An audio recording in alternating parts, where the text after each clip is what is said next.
Picture the moment you wake up tomorrow morning, before the phone, before the noise, before the day begins pressing itself against you from every direction. That first quiet minute, eyes open, mind still, the world not yet started, that belongs entirely to you. Did your ancient ancestors ever have that? Not the minute, not the quiet, not the simple, ordinary miracle of a moment that belonged to no one but themselves. The honest answer is probably not. And everything that follows from that answer, everything it implies about what those ancient lives actually felt like from the inside, is stranger and more affecting than almost anything else we can imagine about the people who made us. Assume for a moment that you are living 80,000 years ago. You have no word for privacy. You have no concept of it. The idea that a person might want to exist briefly outside the knowledge and sight of the group around them. This thought has not yet formed in any human mind, because nothing in the world you inhabit has ever made it possible. From the moment you were born, into the middle of a camp, in full sight of the band, in the hands of women who had been present at every birth the group had ever witnessed. You have never once been alone. Not sleeping. The bodies of your group are pressed against you in the dark, overlapping in the way that animals press together for warmth and safety, and the simple reassurance of pulse against pulse. You fall asleep to the breathing of others. You wake to the same breathing. The darkness between first sleep and second sleep is full of quiet movement. Someone tending the fire. Someone lying awake beside you with their own private wakefulness that is, in this world, not private at all. Not eating. The food that comes back to the camp from the hunt or the gathering is shared before it is consumed. To eat is to eat together, around the fire, in the sight of everyone, with the unspoken agreement that what belongs to one belongs to all. There is no corner to retreat to, no meal taken alone in a quiet room. The food and the fire and the faces of the band are inseparable, not grieving. When someone in your group of 30 dies, and in this world, death is not distant or abstract. It arrives suddenly and often, and without warning. The grief does not happen inside you quietly. It cannot. It erupts in the open air of the camp, in full sight and sound of everyone who has also lost the same person. And the mourning is a collective thing that lives in the group body the way a fire lives in wood, burning through all of it at once. Everything that happens, happens in public. Because in this world, there is no such thing as anything else. Now imagine what this does to a person over the course of a lifetime. 30 people, all of them known to you completely.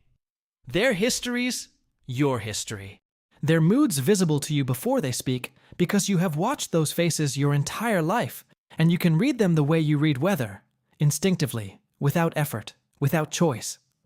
Their anger is in the air around you before it has words. Their fear reaches you before they turn to look. Their joy changes the atmosphere of the camp, the way warmth changes the air near a fire. You feel it before you consciously register it. You are never not surrounded by the interior lives of other people. This was not a problem to be solved. It was simply the world. It was all the world had ever been. But inside that world, certain things must have been accumulating in the human mind. A pressure, slow and unnamed, and without any obvious outlet, that came from living in such radical and uninterrupted closeness with others. The pressure of being known so completely that nothing was yours. Not your expression, not your reaction, not the mood that moved through you in the early morning before the group fully woke. Because the group was already awake, already watching, already incorporating the information of your face into the continuous social calculation that kept 30 people alive and functioning together. Assume that this pressure built, as it must have. As it does in any creature with a complex inner life that has nowhere private to put it. And assume that the ancient human mind, being the extraordinarily adaptive and resourceful thing it was, found ways to release it. The most likely release was movement. Not the purposeful movement of the hunt or the gathering or the group's seasonal migration across the landscape. Something different. A person walking away from the camp in the early light. Not far, not for long. Far enough that the voices faded. Far enough that the familiar faces were no longer visible. Far enough to exist for a few stolen minutes in a version of the world that contained only themselves. This was almost certainly not a planned thing. It did not have a name. There was no word for what they were doing or why they needed to do it. They were simply moving in a direction away from the group, and the moving itself was the release. The body doing the only thing available to a mind that needed, briefly and urgently, to be somewhere no one else was. Imagine what those minutes felt like. The noise of the group behind them, softening with distance. The specific weight of 30 people's awareness of them. The continuous subtle pressure of being watched and known and accounted for by everyone. Around them, lifting degree by degree with every step away from the fire. And then the moment it went quiet enough. The moment the camp's voices fell below hearing and the landscape opened up and it was only them and the grass and the enormous sky and the wind moving through everything without caring who was in it. What did they feel? Assume terror first. That must have come first. Every instinct the ancient body owned was built around the group. Away from the group meant away from safety. Meant vulnerable meant the specific, ancient, animal fear of being separated from the herd. The body did not easily consent to aloneness. It fought it. It named it dangerous. But underneath the fear, assume this too, something else. Something that had no name, because nothing in the ancient world had ever required naming it. The feeling of a mind that, for the first time in days, was not managing anything. Not reading faces. Not navigating relationships. Not absorbing the emotional weather of 30 other people simultaneously.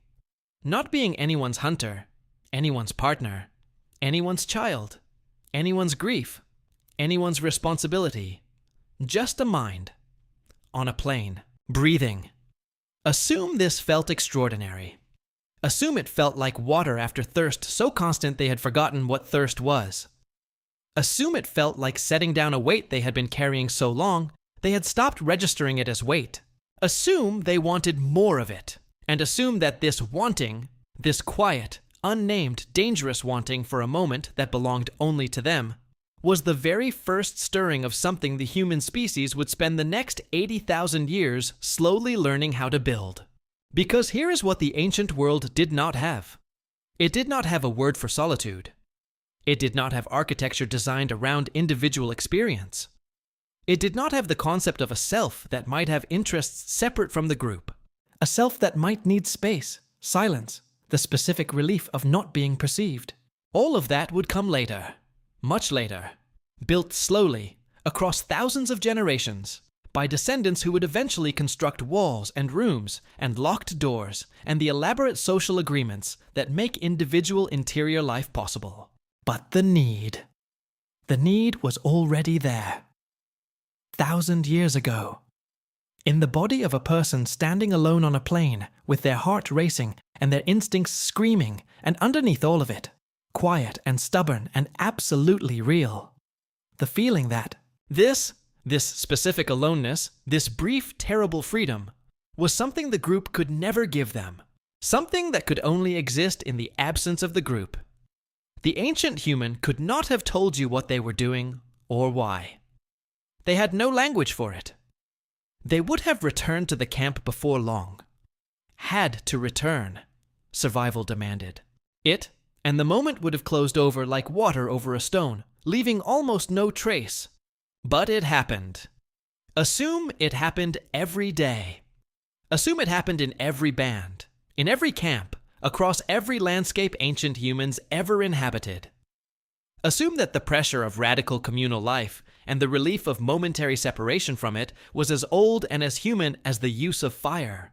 The need for privacy did not begin when humans built rooms. It began when a single person walked 2 miles from a campfire and stood alone in the grass and felt for the first time what it was to exist outside the sight of everyone who had ever known them. And stood there a little longer than was probably wise, because the feeling was that good. And the world was that relentless. And for one moment, on one plane, 80,000 years ago, they were nobody's anything. They were only themselves.